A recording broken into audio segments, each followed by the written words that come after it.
this is my current view. You've got the camera there, and this. Record. No! Do your job. Fucking put the shoe down! Part of what I talked about in my video about a month ago, which you can watch by clicking in the top right hand corner now, was the fact that I wanted to go into this with some sort of plan. That's 160 videos posted over a period of 3 years. The first lot for this year are going to have within them 12 individual videos. Each of those is going to involve me taking on a challenge or something for about a month. So this is the first one of them. Now I'd just like to start by addressing quite a large bicep having elephant in the room, that being this guy.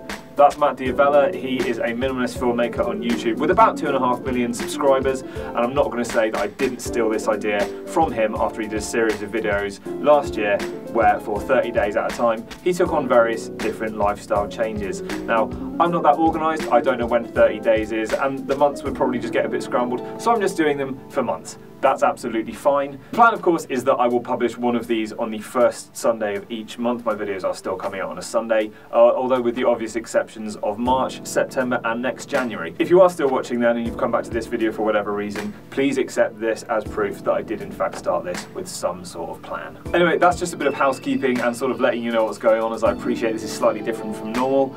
But yeah, let's get on with it. Not drinking. So why am I not drinking? Basically, it's dry January, and I thought that would be a good place to start. That, ladies and gents, is a screenshot of my Monzo year in review, which shows that yes, I was in the top 1% of visitors to Wetherspoons. That's the top 1% of one of the largest used mobile banks in the UK. So yeah, you could definitely say that some time off may have been in order. Stubbornness played a big part as well. I found myself about halfway through the month when, spoiler alert, I discovered I wasn't really getting anything from the experience. And at that point, I told too many people that I was doing it, so I kind of just figured I'm going to have to continue now, or I'll look like an idiot. So, to be honest, it was kind of easy. I think, to be honest, that unless you are a legitimate alcoholic, not drinking for any period of time is probably not going to be the most difficult thing you've done. But if it's not difficult, is it at least worthwhile? Kind of. I will say there are a few bits and pieces that I did manage to get done that maybe I wouldn't normally have, such as getting up early on my day off so that I can edit last week's video in what is apparently the brightest front room in the world. And of course, because new year, new me, get up early and go to the gym, which is apparently a good thing. As an aside, if you are watching this on the day that it comes out, that will mean that you are watching it on a Sunday, specifically the first Sunday after I have started drinking again. So head on over to my Instagram now for a full report on exactly how terrible a time I had at the gym with the inevitable hangover. Now, I did actually manage to go out on a couple of occasions without drinking, some of which got a bit messy. Whirligig station is seen in the last billion years. Okay, I hear what you're all asking. If I went to the pub and I wasn't drinking, what was I doing? Well, I was drinking, and it's on that basis that I now feel qualified to present to you my top 5 non-alcoholic booze alternatives. That's right, I've managed to shoehorn some bullshit reviewing that you don't care about into this video as well. In at number 5, and I'm combining them because they sort of sit in the same niche for me as non-alcoholic horrible dishwater, we have got Beck's Blue and Heineken Zero, whatever the fuck it's called. Either way, they're both horrible. Do not drink them under any circumstances. What do I think the problem is with these little hatred-filled bottles of piss? Primarily the fact that neither Heineken nor Beck's are particularly good beers to begin with, so if you're going off that, then what the fuck do you expect? Also, look at the head on that Beck's. Who the fuck pulled that? Come on. That's a legitimate marketing picture that I found on a website. Coming in at number 4, we've got this, the non-alcoholic version of Adnams Ghost Ship. The first time I tried this, I've got to be honest with you, I just sort of drank it way too quickly. I didn't enjoy it very much. But I was at Spoons, obviously contributing to being in the top 1% for the second year running, Maik 2020, get to vote. Anyway, I basically found myself ordering another bottle of this just because I wanted a bit of a longer drink, and yeah, it wasn't bad. Better than the previous two anyway. Not particularly high bar. Number 3 is this. This is the non-alcoholic version of Recorded Strawberry and Lime Cider in what I think may be one of the most intimidating looking shots of alcohol I've ever seen. I don't know why, but it just feels to me as though I'm about to get beaten up by a few bottles of non-alcoholic cider.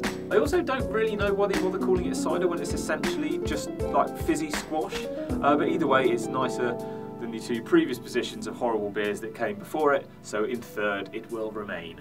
Second is another combined entry, that being Brooklyn's Special Effects and Big Drop Brewing Company's Stout.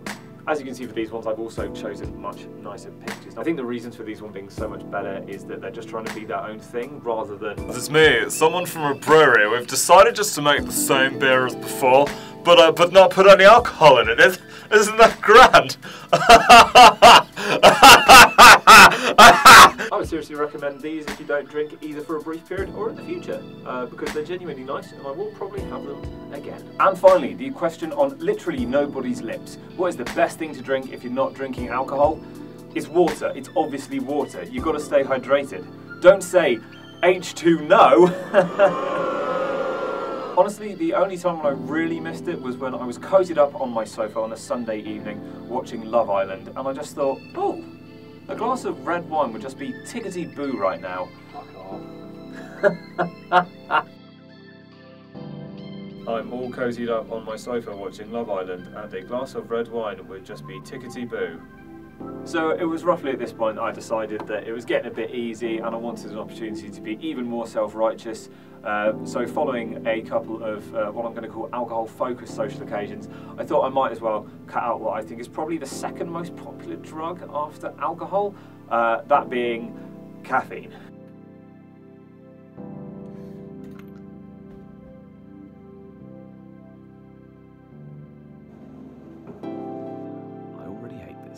I should clarify here, I have no basis for saying that either alcohol is the most popular drug in the world or caffeine is the second most popular.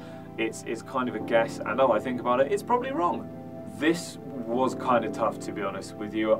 Full disclosure, I did still drink tea because what the fuck else am I supposed to dunk biscuits in?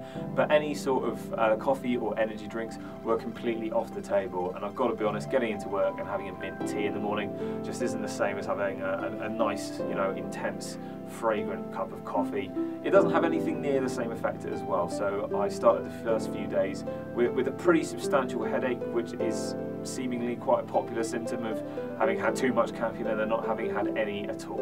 Now, to understand why this was so much more challenging for me, I feel I need to emphasise here how casually I consume a lot of caffeine. What you're seeing here is clips of the amount of caffeine that I normally consume in a day. That's 2 coffees, 3 energy drinks. I did miss one of them. Not really sure what could have been affecting my concentration at that point. And of course, some pre-workout. Which, yes, I'm aware is the second brag about going to the gym in this video. It seems that all of this came to something of a head because at the time that I decided that I wasn't going to have any more caffeine for the rest of the month, I'd have a twitch in my eye for 4 days, which was great fun. That eventually went after about 2 days of not drinking any caffeine at all, but I thought that maybe I should just stay off it until the end of the month, just because you don't want a twitch in your eye for 6 days. I don't think I'll go back to drinking either caffeine or alcohol quite as casually as I was before. It's an odd choice of word, I know, rather than regularly or frequently or anything like that, but I think it's going to be better just to have an awareness of it, because honestly, until I thought about making this video and quitting caffeine, I didn't realise quite how much I was getting through. With that being said, I did have my first coffee earlier, as I'm filming this on February the 1st, fuck deadlines, and it was, yeah, it was pretty nice. Anyway, that's quite enough from me. I hope you all enjoyed this one, and TF to anyone who shared Dry January with me. Don't forget to subscribe so you can see what video I'm doing next week, which is going to be me getting really, really pissed.